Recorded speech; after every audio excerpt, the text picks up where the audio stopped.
శివ మహాపురాణంలో రుద్ర సంహితలో సతీకాండలో 26 చాప్టర్లో 40 శ్లోకాల నుంచి ఎప్పుడైతే దక్షుడు ఆగ్రహానికి లోబడ్డాడంటే అందరూ నాకు నమస్కరించి సత్కరించారు కానీ ఈ పరమేశ్వరుడు నాకు నమస్కరించలేదు, నన్ను సత్కరించలేదు, నన్ను అఘోరపరుస్తున్నాడని తూలునాడునట్టుగా మాట్లాడి అన్నీ చేసి మళ్ళీ ఈ పరమేశ్వరుడికి నేను శపిస్తున్నాను అని చెప్పాడు. ఇలా శపిస్తాను అని చెప్పేసరికి అక్కడే ఉన్న నందీశ్వరుడికి కోపం వచ్చింది. ఆ మహేశ్వరికి నువ్వు ఎలా శపిస్తావు? ఆయన లేకుండా ఏ తీర్థం పవిత్రం అవ్వదు, ఆయన రాక లేకుండా ఏ యజ్ఞము సఫలమే అవ్వదు. అటువంటి ఆయన్ని నువ్వు శపిస్తావా అని చెప్పి కోపానికి లోబడి, పైగా ఇక్కడ దక్షుడు శపిస్తూ ఉంటే అక్కడే ఉన్న కొంతమంది వాళ్ళు కూడా రుద్రుణ్ణి నిందాస్పదంగా మాట్లాడుతూ ఉండేసరికి అవన్నీ చూసి నందీశ్వరుడికి కోపం వచ్చేసి వాళ్ళందరినీ కూడా శపించి, అలాగే దక్షుణ్ణి అంటాడు, ఆత్మజ్ఞానం శూన్యమైపోయి పశువుతో సమానంగా నువ్వు ఉంటావు, కర్మభ్రష్టుడమైన కారణంగా త్వరలోనే నీకు మృగముఖం వస్తుంది, అంటే నువ్వు గొర్రె ముఖంతో ఉంటావు అని. శాప్తాస్తే కోపిన తత్రానందిన బ్రాహ్మణ యథా హాహాకారో మహానాసిత్యప్తో దక్షిణ చేశ్వర. ఎప్పుడైతే కోపంలో నంది అక్కడ ఉన్న బ్రాహ్మణుల్ని శపించటమే కాకుండా దక్షుణ్ణి కూడా శపించాడు. పైగా ఇక్కడ దక్షుడు మహాదేవుణ్ణి శపించేశాడు. అక్కడ ఇంకా గొప్ప హాహాకారాలు అయిపోయాయి. అంటే అక్కడ శపించుకోవటం జరిగేసరికి వాళ్ళందరూ కూడా, అంటే పరమాత్మనే శపించే అంతలాగా సాహసం చేశాడు, చెయ్యరాని పని చేశాడు. అందుకని వీళ్ళందరూ కూడా ఆ భయానికి లోబడిపోయారు. తదా కార్యాహ మత్యాంతమానిందతం ముహుర్ముహు భృగవాదినపి విప్రాశ్చ వేదశ్రుత శివతత్వవిత. బ్రహ్మ మళ్ళీ నారదుడికి చెప్తున్నారు, ఓ నారద, దక్షుడొక్క శాపాన్ని విన్న తర్వాత వేదాలకి ప్రతిపాదకుడైన శివతత్వాన్ని తెలుసుకున్నవాడైన నేను ఆ సమయంలో దక్షుడితో, అలాగే అక్కడున్న భృగు, అక్కడున్న బ్రాహ్మణులతో మళ్ళీ మళ్ళీ కూడా వాళ్ళందరినీ నిందించాను. ఈశ్వరోపి వచఃశ్రుత్వా నందినః ప్రణసన్నివ ఉవాచ మధురం వాక్యం బోధయస్తం సదాశివః.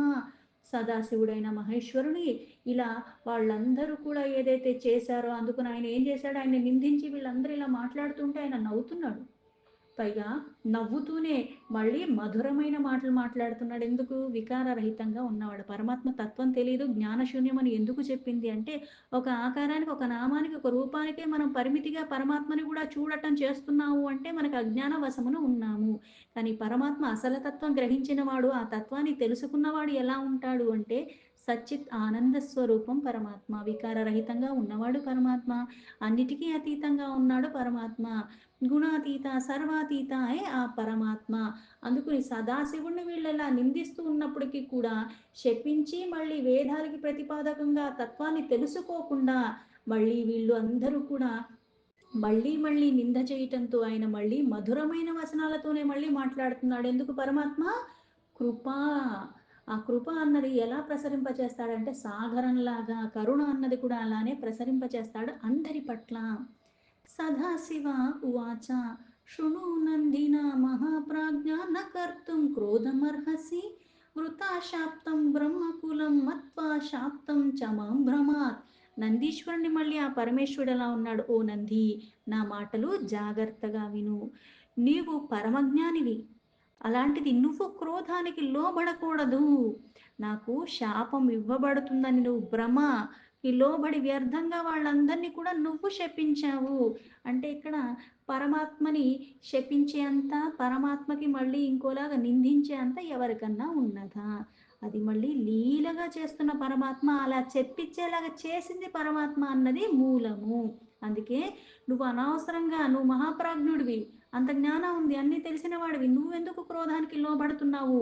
నువ్వు కూడా భ్రమకి లోబడిపోయావు. అంటే వీళ్ళేదో నన్ను శపించేసినట్టుగా అది నాకేదో వ్యర్థంగా వచ్చేస్తుందని నువ్వు కూడా ఎందుకు కోపానికి లోబడుతున్నావు? ఆ కోపానికి లోబడిపోయి మళ్ళీ నువ్వు వ్యర్థంగా వాళ్ళని కూడా శపించేశావు కదా అని.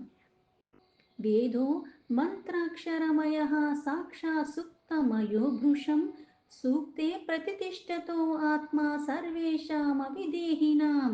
వేద మంత్ర శాస్త్రమయంగా, అలాగే సూక్తమయంగా, అంటే నిజంగా నన్నే శపించటానికి, నన్ను స్పృశించడానికి వీళ్ళు ఎవరికి ఆ శక్తి లేదు. నువ్వు ఉత్తమైన అంటే ఉత్తేజితుడివి కానవసరం లేదు. అంటే ఇంతలాగా కోపానికి ఏదో మళ్ళీ వెంటనే నువ్వేదో చేసేయాలన్నట్టుగా నువ్వేమీ చెయ్యక్కర్లేదు. వేదాలకి మంత్ర అక్షరమయంగా, సూక్తమయంగా, ప్రత్యేక సూక్తంగా సమస్త దేహద్వారుల్లో ఆత్మరూపంలో పరమాత్మ అయిన నేనే ప్రతిష్ఠితుడినై ఉంటాను. కనుక ఆ మంత్రములు స్వరూపము తెలిసినవాడు నిత్య ఆత్మవేత్త అవుతాడు. అది తెలియనివాడే మళ్ళీ ఇక్కడ భ్రమలకి లోబడుతూ ఉంటాడు అని. అంటే అసలైన యథార్థ తత్వం పరమాత్మది తెలిస్తే ఆ దేహానికి పరిమితి కాదు పరమాత్మ, అన్నిటికీ అతీతము పరమాత్మ. తస్మాదాత్మవిధో నిత్యం త్వం ఆశాపారుషాన్వితః శప్యా న వేదాః కేనాపి దుర్దియాపి కదాచన అహం శప్తో న చేదానిం తత్వత్తో బోధధుర్మహసి శాంతో భవ మహాధీమన్ సనకాది విభూతకః. అందుకే కనుక నువ్వు రోషన్లో వాళ్ళకి మళ్ళీ శాపం ఇవ్వనవసరం లేదు. బుద్ధి ఎంత దూషితమైనను ఎప్పుడు వాడు వేదముని శపించజాలడు. అంటే వేదం ఎవరు అంటే పరమాత్మ. వేదంలో ఏం చెప్పబడింది? పరమాత్మ తత్వమే చెప్పబడింది. పరమాత్మ గురించే చెప్పబడి ఉన్నది. అందుకని దాన్ని ఎవరు కూడా దూషించలేరు. వేదానికి శాపం ఎవరు ఇవ్వలేరు. అన్నిటికీ ఆధారమైన వాడు పరమాత్మ. ఆ పరమాత్మ వేద రూపంలో ఉన్నాడు. ఆ పరమాత్మ అక్షర రూపంలో ఉన్నాడు.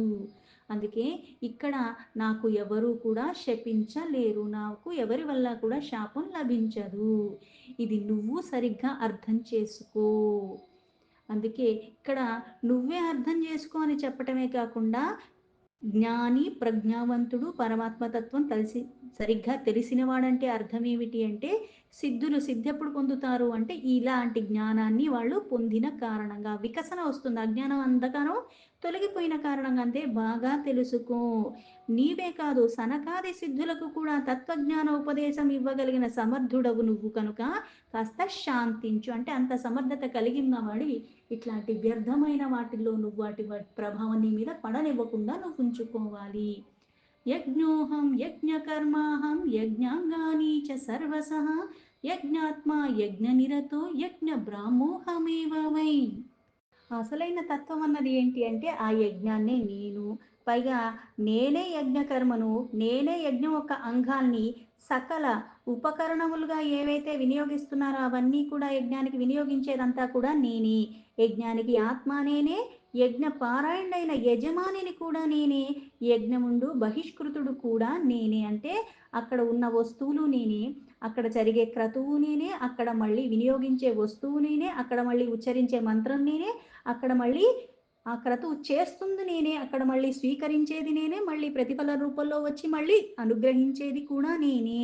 అందుకే యజమాని నేనే, యజ్ఞాన్ని నేనే, ఆ యజ్ఞ వస్తువుని నేనే, అలాగే దానికి ఉపయోగించే సకల కూడా నేనే.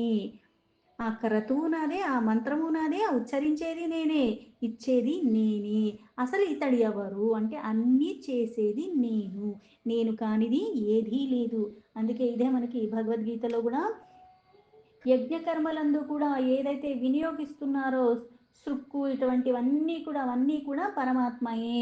చేసే ద్రవ్యం పరమాత్మ, అగ్ని పరమాత్మ, ఆచరించే కర్త పరమాత్మ, ఆ హవన క్రియ పరమాత్మ, అన్నీ స్థితమై ఉన్నది నేనే. బ్రహ్మార్పణం బ్రహ్మహవిః బ్రహ్మాగ్నో బ్రాహ్మణాహుతం బ్రహ్మైవ తేన గంతవ్యం బ్రహ్మకర్మ సమాధినా. అన్నీ పరమాత్మ. అందుకే పరమాత్మే చేస్తున్నాడు, పరమాత్మే అన్ని వస్తువుల్లో ఉన్నది, పరమాత్మే ఆ క్రతువు చేసే సందర్భాన్ని అవకాశాన్ని అన్నీ ఇస్తున్నాడు. అక్కడ స్వీకరించేది తానే, ఇచ్చేది తానే. అంటే తన కానిది ఏదీ లేదు అని చెప్పటము. అందుకే అన్నీ నేనే. కోయం కస్వామి మేకి హే సర్వోహమపి తత్వతః ఇతి బుద్ధయా హి విమృశా వృతా శప్తాస్త్వయా ద్విజాః. అసలు తను ఎవరు, అసలు నువ్వెవరు, అసలు వీళ్ళెవరు, వాస్తవానికి అన్నీ నేనే కదా. నీవు నీ బుద్ధిని ఉపయోగించి ఈ విషయాన్ని గురించి నువ్వే ఆలోచించు. వికారం వచ్చింది, కోపం వచ్చింది కాబట్టి ఈ బుద్ధి అన్నది మళ్ళీ అక్కడ స్మృతి కోల్పోయాడు. అందుకే మళ్ళీ ఆవేశానికి లోబడిపోయాడు. అందుకే నువ్వు వాస్తవాన్ని గ్రహించు. అసలు నువ్వెవరు, ఇతనెవరు, వాళ్ళెవరు, వాస్తవానికి అన్నీ నేను కదా. అందుకే నీ బుద్ధిని వినియోగించి ఈ వాస్తవాన్ని అర్థం చేసుకో. నీవు బ్రాహ్మణులకు వ్యర్థంగా నువ్వు శాపాన్ని కూడా ఇచ్చావు. పైగా ఇక్కడ మళ్ళీ వాళ్ళు అన్నదానికి నువ్వు ఎందుకు ఉద్వేగపడుతున్నావు, అసలు తత్వం నీకు తెలీదా అన్నప్పుడు ఇక్కడ మళ్ళీ నందీశ్వరుడు కాదు శాపం ఇచ్చింది. ఇక్కడ కూడా అది కూడా అర్థం చేసుకోవాలి. అంటే ఇవన్నీ కూడా లీలగా చేస్తున్నాడు, ఇక్కడ అనిపించేలాగా చేసింది, ఇక్కడి నుంచి మళ్ళీ శాపం వెళ్ళేలాగా చేసింది పరమాత్మ. అందుకే సర్వము నేనే అని చెప్పకనే చెప్పాడు. అందుకే ఇక్కడ వేరేది ఏదీ లేదు. తత్వజ్ఞానేన నిర్హత్య ప్రాపచ్చరచనాంభవ బుధ స్వాస్థో మహాబుద్ధే నందిన క్రోధదివర్జిత. అందుకే మహామతి నంది, నువ్వు తత్వజ్ఞానం ద్వారా ప్రపంచ రచనకి బాధ్యతుడివి, పైగా ఆత్మనిష్టాజ్ఞానివై క్రోధాదుల చేత మళ్ళీ శూన్యుడవు. అంటే ఇక్కడ ఉన్నది పరమాత్మ, ఆ పరమ సత్యాన్ని ఎప్పుడూ ఎరుకలో ఉంచుకోవాలి. ఈ ప్రపంచాన్ని రచనకి దూరంగా వివేక పారాయణవు, అలాగే క్రోధం ఇదన్నీ కూడా రహితంగా ఉండాలి నువ్వు. అంటే ఎప్పుడు కూడా ఏదైతే ఆ పరమాత్మ సన్నిధిలో ఉండగలిగే వాళ్ళు ఎవరు అంటే ఆ పరమాత్మ పరంధామంలో చేరగలిగిన వాళ్ళు ఎవరు అంటే మళ్ళీ ఆ పరమాత్మలాగా ఉన్నప్పుడు. అందుకదా సారూప్య సామీప్య సాపూజ్య సాలోక్య ఇవన్నీ ఎక్కడి నుంచి వస్తాయి? నువ్వు కూడా అలాగే నిష్కల్మషంగా ఉండాలి. గుణాతీతుడైన పరమాత్మలో గుణాతీతంగా నువ్వు ఉండి మళ్ళీ సర్వము పరమాత్మమయంగానే ఉంటూ నీదన్నది ఏదీ లేదన్నది గ్రహించి అంతలాగా సమర్పణ భావంతో ఉండాలి. అందుకే ఈ వికారాలు వదిలేసేయి, అందుకే క్రోధరహితంగా ఉండు. బ్రహ్మో ఉవాచ ఏవం సా ప్రబోధితస్తేన శంభునా నందికేశ్వరः వివేకపరమో భూత్వా శాంతో ఆభుత్క్రోధవర్జితః. బ్రహ్మ మళ్ళీ ఇలా చెప్తున్నాడు, నారద, భగవంతుడైన శంభుడు ఇట్లా నచ్చ చెప్పగా నందికేశ్వరుడు వివేక పారాయణుడయ్యాడు. అంటే ఇక్కడ ఆ పరమాత్మ సాన్నిధ్యంలో సేవించుకుని భక్తిలో కూడా తత్పరుడై ఉన్న కారణంగా పరమాత్మ చెప్పింది మళ్ళీ ఆ సమయానికి ఎక్కింది. మనకు కూడా చెప్పేవాళ్ళు చాలా మంది ఉన్నారు, మనం వింటామా? వినమే. ఎందుకంటే మన వికారాలు తారాస్థాయిలో ఉంటాయి. చెప్పేవాళ్ళు ఉన్నా సరే అది గ్రహించలేని స్థితిలోనే మనం ఉంటాము. అందుకే పరమేశ్వరుడు ద్వారా చెప్పబడిన వెంటనే నంది పరమజ్ఞాని యుక్తంగా అయిపోయాడు. క్రోధ రహితంగా వెంటనే అయిపోవటం, మళ్ళీ శాంతంగా అయిపోయాడు. అంటే మళ్ళీ అక్కడ అనుగ్రహించింది పరమాత్మ. అందుకే ఏమంటారు, అనుగ్రహం ఉన్నప్పుడు గడ్డి పరక బ్రహ్మాస్త్రం అవుతుంది, అనుగ్రహం లేనప్పుడు బ్రహ్మాస్త్రం కూడా గడ్డి పరకతో సమానం అవుతుంది. ఈ అనుగ్రహం మళ్ళీ ఆ పాత్రత నీకెప్పుడు లభిస్తుంది అంటే అంతరంగికంగా బాహ్యంగా కూడా సర్వాన్ని నువ్వు పరమాత్మకే సమర్పణ భావంతో ఉంటూ కర్తృత్వం అంటే చేసేది నేను కాదు, చేపిస్తుంది పరమాత్మ, అవకాశాన్ని సందర్భాన్ని అన్నీ ఇస్తుంది కలపాత్మ, శక్తి పరమాత్మ అన్న భావనలో ఎరుకలో ఉండి నా క్రతు నా బాధ్యతగా నేను చెయ్యటం వరకే. అది మళ్ళీ సాఫీగా జరగటమో విఘ్నాలు తొలగిస్తూ అన్నీ జరగటం అన్నది పరమాత్మ వంతు అన్నది అంత సమర్పణ భావంతో మళ్ళీ దాని ప్రతిఫలాల రూపంలో కూడా నేను ఆశించకుండా ఉండగలిగే స్థిరత్వం నాకు ఉంటే, అందుకే వెంటనే శాంతుడైపోయాడు. శివోపిత్వం ప్రబోధ్యాసు స్వాగణం ప్రాణవల్లభం సగణ సాయయో తస్మాత్ స్వస్థానం ప్రబుధాన్విత.